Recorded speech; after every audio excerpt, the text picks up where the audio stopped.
Meaning of freight train. Freight train. Freight train.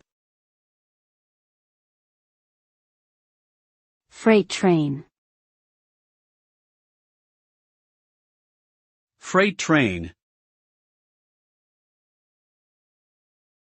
The term freight train typically refers to a long train used to transport goods or cargo from one place to another.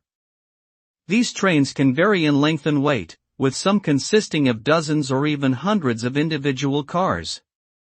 They are often pulled by powerful locomotives and can travel across long distances, making them an important aspect of global trade and transportation.